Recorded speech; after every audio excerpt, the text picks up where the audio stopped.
Selamat siang Mas Tri Subuso. Selamat siang Mas Openg, bagaimana kabarnya? Saya pasti baik. Iya. Sambil ngopi ya Mas ya. Ngopi Mas, selamat ngopi. Tak siap ya. Iki kanca-kanca niki minta pencerahan, dan kemarin itu kan ada 3 benda arkeologis ya yang hilang, juga dicuri. Nah, itu kan dari salah komponen dari situs Candi Duduan yang baru ditemukan 2015. Penggalian 2015, dilanjutkan 2018. Itu 3 benda arkeologis ini apa Mas iso dijelaskan sih nggak sih? Ya. Ya, mungkin kita bicarakan Duduan dulu ya. Jadi situs Duduan ini sebetulnya sudah diketahui sejak lama, tahun 77.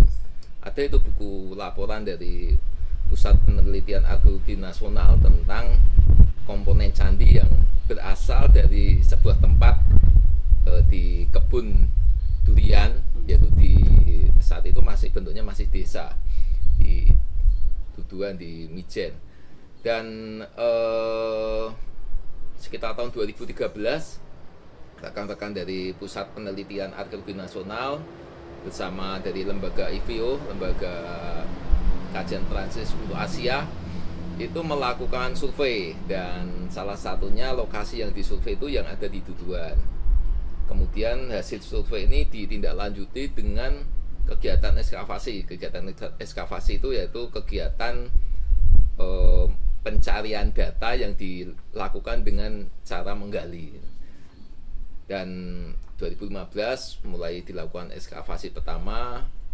Saya ikut juga dalam tim tersebut, dan luar biasanya adalah dalam kegiatan ekskavasi itu tim menemukan struktur batuan candi yang memiliki material berupa bata. Pada saat itu sudah ketemu ukurannya, yaitu 9,3 kali 9,3 meter dibentuk sangat seperti itu. Dan kami juga mengetahui bahwa ada beberapa komponen candi yang sudah lepas sekian lama, itu berasal di sana. Misalkan seperti Aca Ganesa. Dalam catatan 77 itu ada Aca Ganesanya, tetapi sudah tidak ada di lokasi yang di situs Duduan.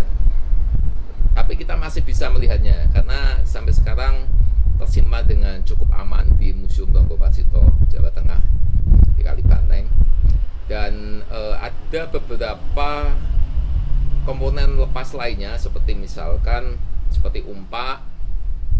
Dan kemudian ini termasuk 3 benda arkeologis yang berupa seperti berupa lapis sesaji, kemudian fragmen aca nandi karena sudah kepotong, dan 1 kemuncak.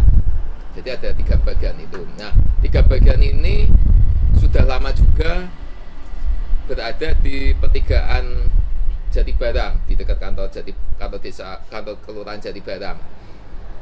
Kenapa bisa di sana? Ya ini karena berdasarkan informasi dari warga, sekitar tahun 90-an pernah ada lomba ya saat itu masih, sekarang juga sering ya, mungkin lomba kampung ya, dulu ada semacam lomba desa. Dan warga punya ide untuk bikin taman dengan tema sejarah. Nah, kemudian mereka berinisiatif untuk memindahkan 3 komponen batuan purbakala ini ditempatkan di sana. Tapi kan kemudian ya mungkin konsep taman ini berubah sesuai perkembangan zaman sekian lama. Tapi yang jelas adalah selama ini sebelum terjadinya kasus pencurian kemarin itu, benda tersebut aman, dan warga juga merasa itu sudah menjadi bagian dari kehidupan mereka sehari-hari di sana. Dan ya memang juga ada kepercayaan dari masyarakat bahwa siapapun yang berani mengambil benda ini dia akan mengalami celaka. Itu kepercayaan yang berlaku di masyarakat.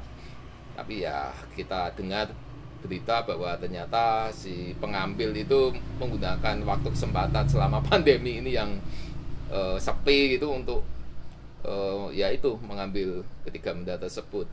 Nah, kemudian saya juga mungkin bisa menyampaikan juga tahun 2018 dilakukan lagi 2 kali tahap penggalian ekskavasi. Dari tim yang sama, tim menemukan bahwa situs ini ternyata tidak hanya terdiri dari satu candi induk saja, tetapi juga ditemukan 3 candi perwara yang ada di depan candi induk dengan materi yang sama, yaitu dari bata. Dengan ukuran candi perwara kalau nggak salah sekitar 4,5 kali 5,5. Dan ini sudah merupakan data yang cukup yang menandakan bahwa pada dulunya pada masa era klasik itu sudah ada bangunan candi yang ada di sana. Setidaknya yang didapatkan dari hasil penggalian itu ada 1 candi induk dan 3 candi perwara. Dan satu lagi menarik bahwa di hari terakhir ekskavasi itu ditemukan adanya yoni yang cukup besar. Yoni ini posisinya berada di tengah candi induk. Jadi candi itu kan selalu punya, kalau kami nyebutnya biasanya sumuran gitu. Jadi sumuran ini tempat untuk menaruh pelipih gitu. Pelipih ini selalu diletakkan oleh para pendiri candi seperti apa ya, seperti untuk memberi nyawa pada candi tersebut, untuk menghadirkan aura kedewaan di sana. Nah, tim juga melakukan penggalian di kotak sumuran tersebut, dalamnya sampai dasar itu 2,2 meter kalau tidak salah. Di sanalah ditemukan yoni. Nah, Mas, untuk ya. biar gamblang, biar jelas. Tadi 3 itu apa? Lapik sesaji, kemuncak, sama fragmen arca nandi. Ya. Nah, kuwi iso dijelaskan Mas, lapik sesaji ki apa, terus kemuncak itu apa? Ya. Kalau kemuncak jelas itu bagian dari bangunan candi yang berada di atas. Jadi kan tiap bangunan biasa ada kemuncak-kemuncak itu ya. Kemudian kalau arca nandi ya itu bagian dari artinya ini juga menandakan bahwa kepercayaan atau keagamaan yang berkembang di situ adalah kepercayaan Siwaisme. Karena dilihat dari mana? Dilihat dari adanya misalkan Lingga Yoni, kemudian adanya Arca Durga Mahesa Suramadini, Agastya, Nandi dan sebagainya. Kemudian kalau lapik sesaji atau mungkin biasa disebut Balai Pita ya tempat untuk para pemuja pada masa itu untuk meletakkan sesaji di atas sana.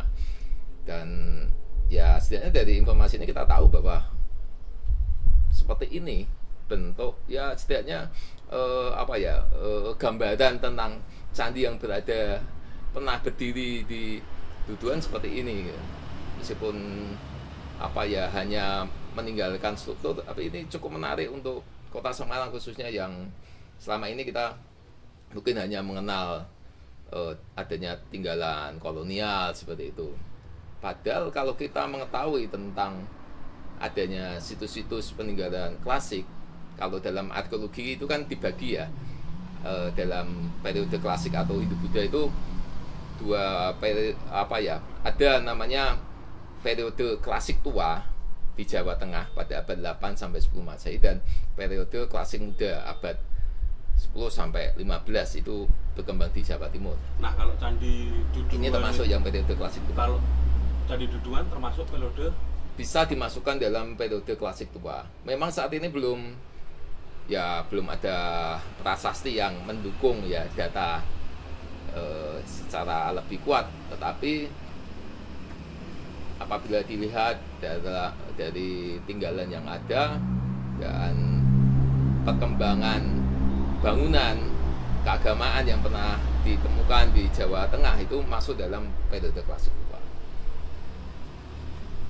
Di Mijen itu artinya kan yang jadi menarik itu kan di Mijen pada masa klasik tua itu kisaran tahun piro Mas ya? Ya, seperti tadi ya, pembagian yang dilakukan oleh para ahli itu kan masukkan klasik tua itu pada abad 8 sampai 10 Masehi. Ya memang tidak setegas itu juga apa yang terjadi gitu loh. Tetapi ini untuk lebih memudahkan dalam kita memahami adanya data-data yang ada. Dan perlu diketahui juga bahwa sebetulnya situs Duduhan ini hanya satu bagian dari sekian titik lokasi situs yang ada, baik di Mijen ataupun di sekitarnya, termasuk di daerah Boja, Kendal, dan Semarang Kota. Itu masih banyak Mas, selain Candi Duduhan itu? Masih banyak. Banyak dalam arti hanya meninggalkan struktur atau komponen batuan yang lepas.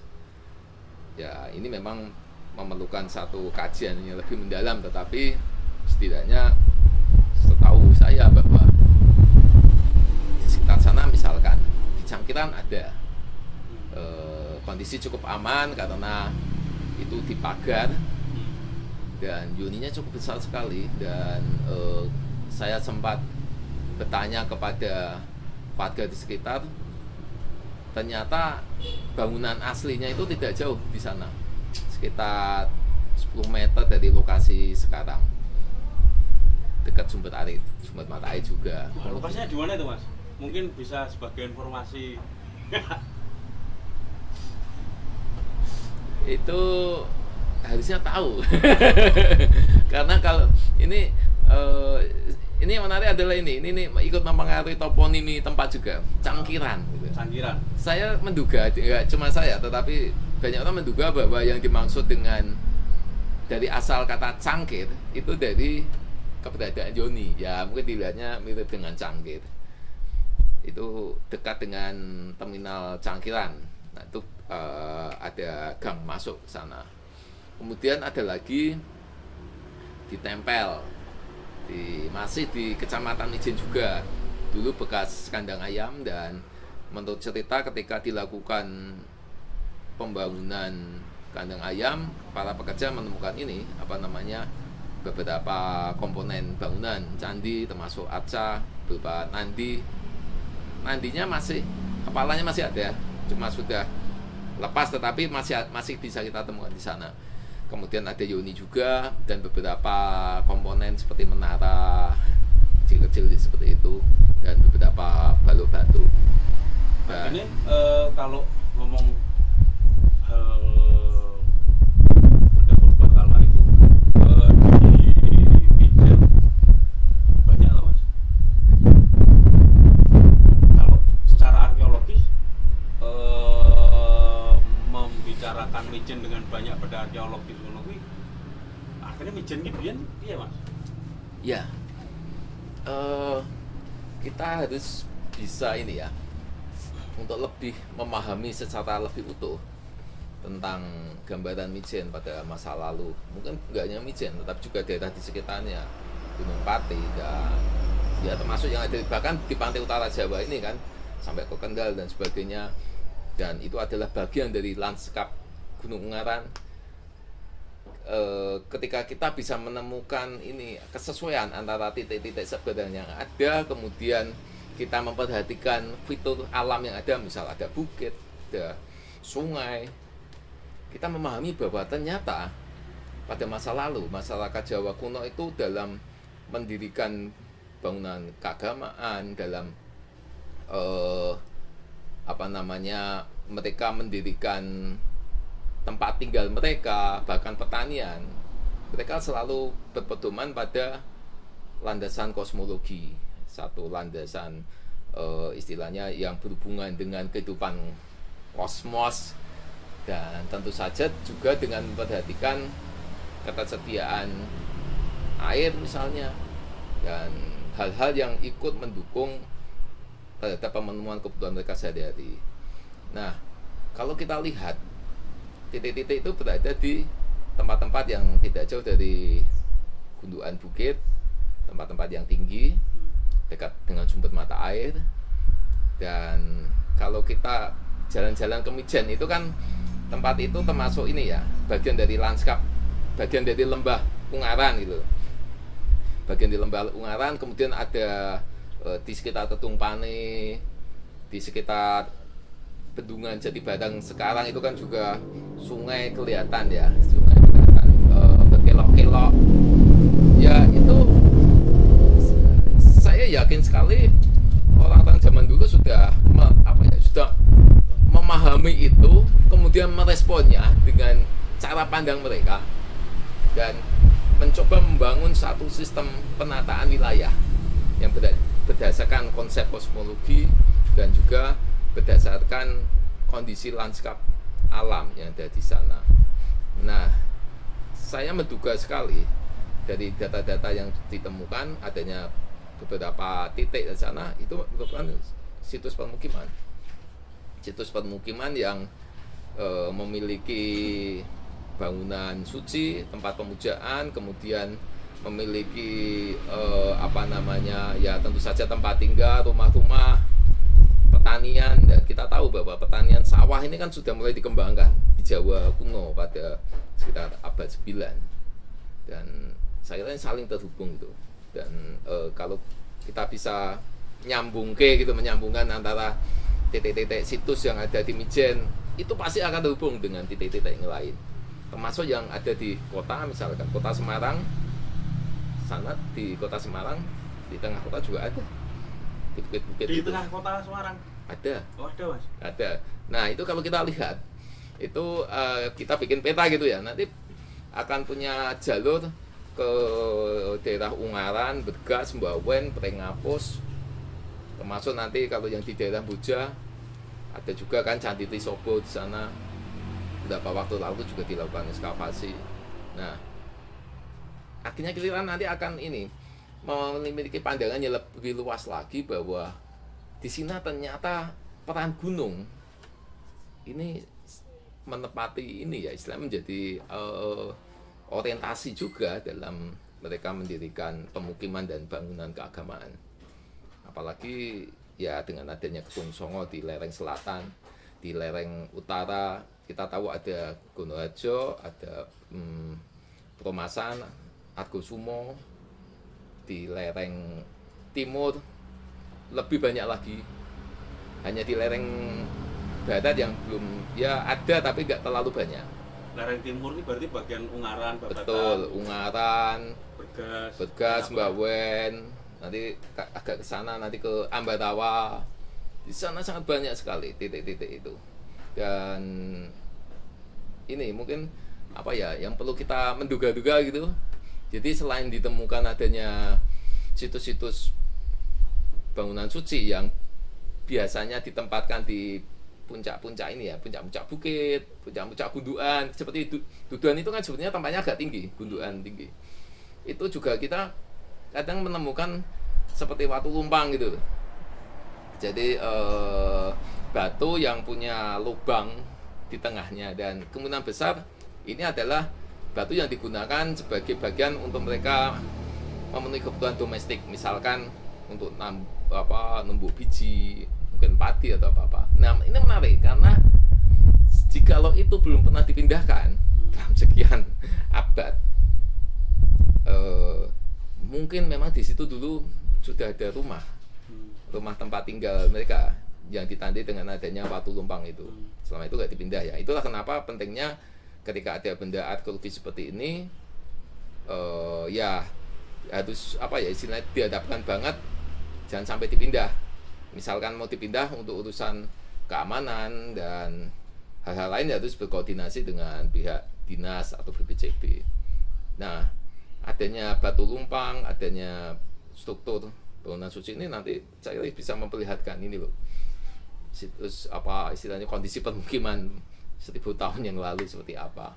Tapi udah ada yang memetakan itu belum sih Mas? Untuk misalkan Gunung Ungaran sebagai satu pusat kosmiknya, ya. Udah ada yang memetakan sebaran situs-situs candi atau tempat pemujaan? Ya, kebetulan tesis saya judulnya adalah Lanskap Religi Periode Hindu-Buddha abad 8 sampai 10 Masehi di Gunung Ungaran. Jadi ya saya mungkin agak sedikit tahu tentang adanya sebaran yang ada di sana.